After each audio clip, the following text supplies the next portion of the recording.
He did, though. He threw one of the two interceptions on the day, though it was a tremendous play in the end zone, trying to fit a ball in, play action snap to KJ Parker, trying to like just that little fade route over there. And Jalen Watson, PBU, knocked it up. And Kale Kalarick, I think, came over and cleaned it up for the Oski there. So that was a nice defensive play. Among the defensive takeaways, I thought Jalen Watson looked like one of the cornerbacks that can help Iowa. I thought he had a nice day. He did some impressive stuff. The pass break up there leading to the interception.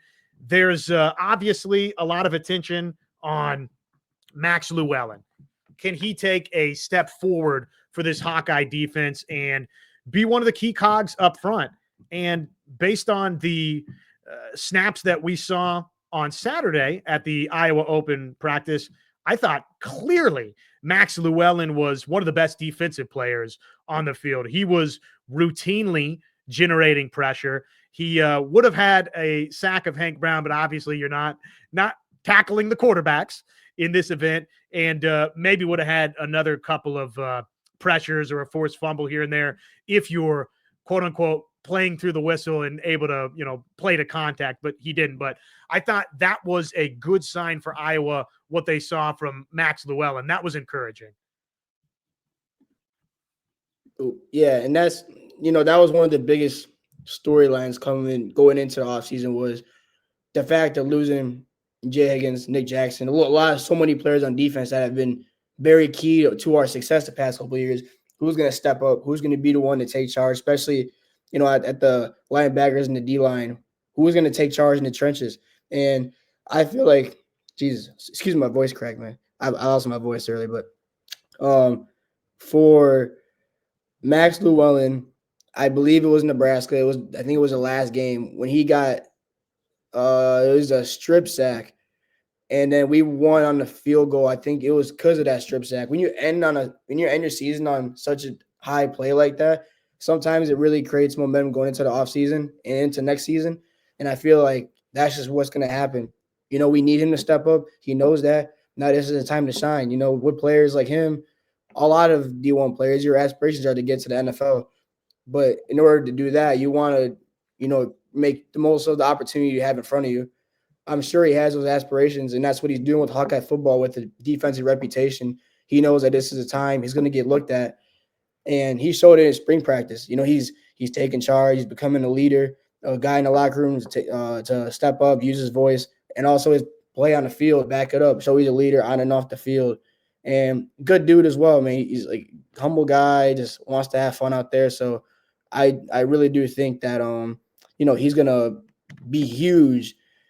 In my opinion, top 3 player on this defense. We'll see him, TJ Hall, and we'll see who the third one is. Xavier, hopefully. I think those 3 are gonna have to really take charge this year. Speaking of TJ Hall, he delivered the largest hit of the day. I believe the pass was, I believe it went to running back Kamari Molden out of the backfield. And at any rate, TJ Hall came up and he laid the wood.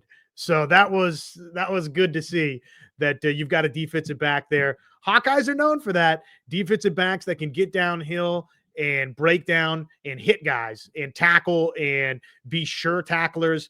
That was encouraging for TJ Hall. What else do I have for you in the way of defensive takeaways from this thing?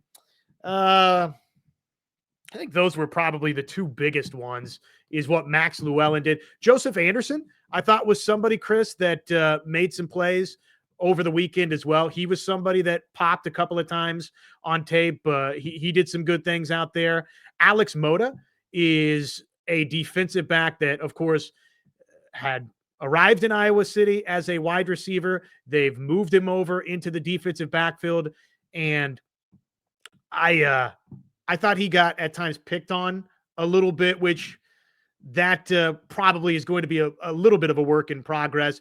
And it was his first action in this capacity with fans in the stands at Iowa.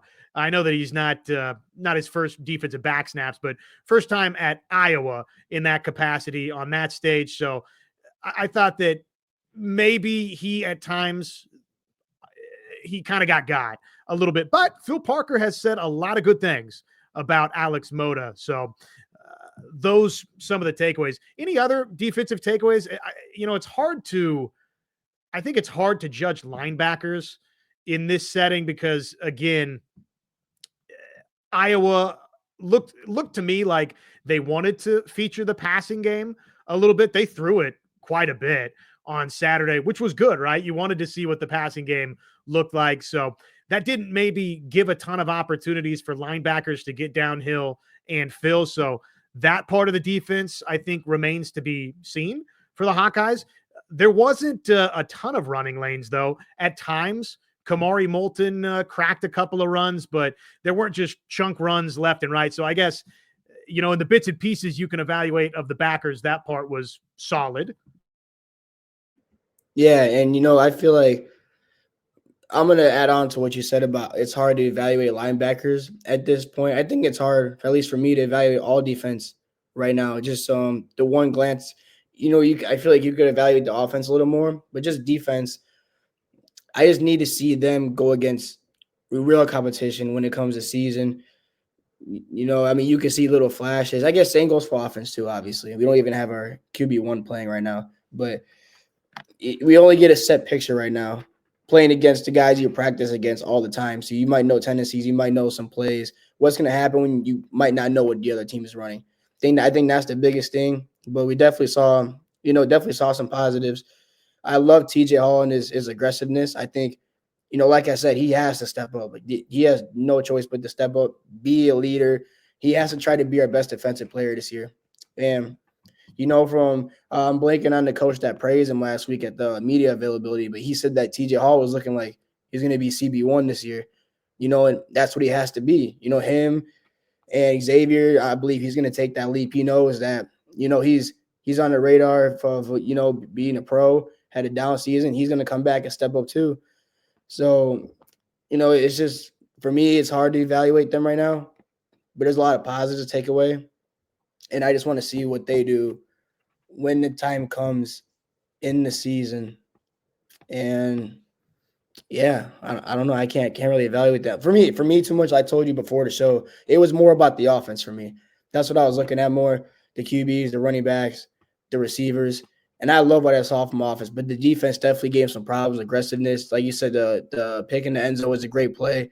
There's a lot of pass breakups in there as well. So, a lot of promising stuff on both sides.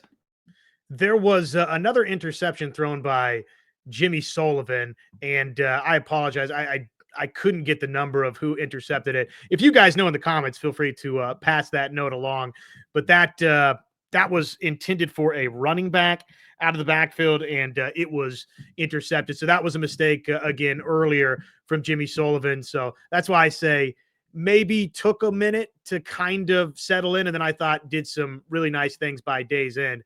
By the way, defensive coordinator Phil Parker is and the secondary coach for Iowa's, who said that if he didn't really want to anoint anybody as cornerback one, he was asked, do you have that lockdown guy right now? You've had Cooper DeJean, you've had Riley Moss in recent years, you've had Matt Hankins before each of those two individuals. Do you have that cornerback one right now? And Phil Parker was kind of like pumping the brakes. But if I have to pick somebody, your defensive coordinator, your secondary coach, Phil Parker said, yeah, it's TJ Hall right now that has made a big time leap, which that's exciting, right? I mean, for this defense, Chris, probably one or both. And there's a good chance it's both. TJ Hall and Deshaun Lee in that defensive backfield need to take significant leaps for Iowa in order for this defense, this secondary, to be what Hawkeye fans are accustomed to it being. So I take that as, a nice spring update on TJ Hall, and some of his play on Saturday in the open spring practice backed it up. Again, he came up and hit Kamari Moulton. So that was fun to see.